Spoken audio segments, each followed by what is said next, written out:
This video is just to show you that there are add-ons that you can get for some of these positioners. Not everybody knows this. So this is like a little, maybe like a servo motor, if you want to call it that. It's got some gearing that goes on the feedback arms, so it'll move as the feedback arm moves. That then goes to your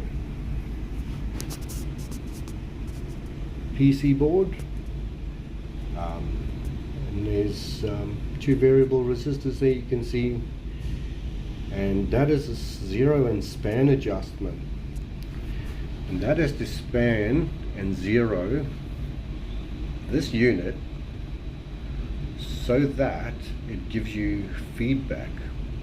So when you're on 50% open, that PC board will tell you it's 50% open, or 75% open, or 100% open, or wherever you are. And that's something that you can set up. Obviously I don't have the pilot valve in here. This is the spare housing. This is one that I've cleaned up and fixed up and given it a bit of a spray job. So the pilot valve is missing here. So how you would do this normally is you would put your 4 to 20 milliamp signal in normally. So maybe you start with 4 milliamps, get that set up like you would normally set that up with the zero as adjustment screw. And once you have it where you want it, then you need another loop calibrator to calibrate this lot so that it reads 4 milliamps when you've put in 4 milliamps. But you do need 2 units to do that, obviously. Because when you get to 50% open, let's say, or 100% open, 20 milliamps, you want this to read 20 milliamps. So you'll have to play with a span adjustment. And anybody that's worked with any instrumentation where there are zero and span adjustments required, especially mechanically required, you would find that you can set the zero as you should.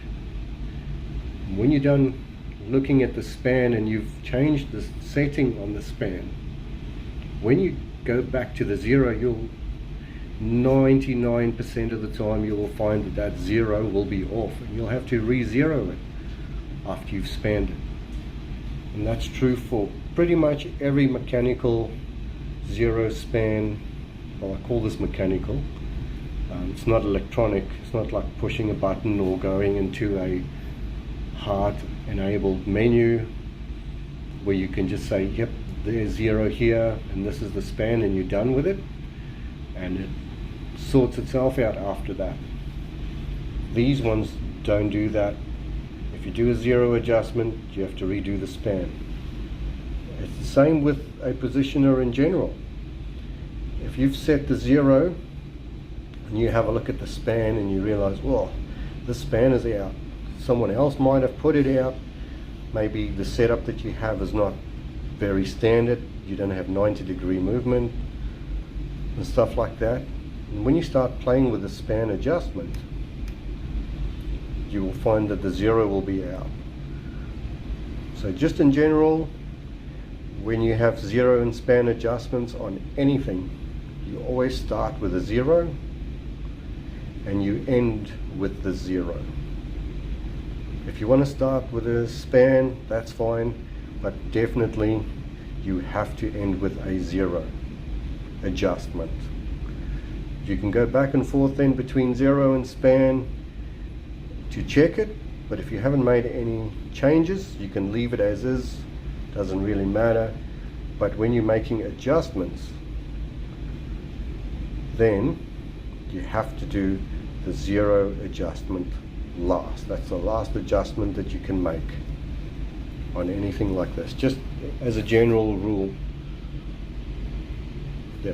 So, but just so you know that there are things that you can buy that you can add on, and that will actually tell you the position of the valve. It'll feed the 4 to 20 milliamps back into the PLC or DCS, so that through the SCADA system the operator can actually see where the valve is. So that's almost the only time where you can say, look, I'm trying to open this valve 50%, but it's not opening 50%, it's still shut, it's not moving. This is the only way you're going to know if that actually happened.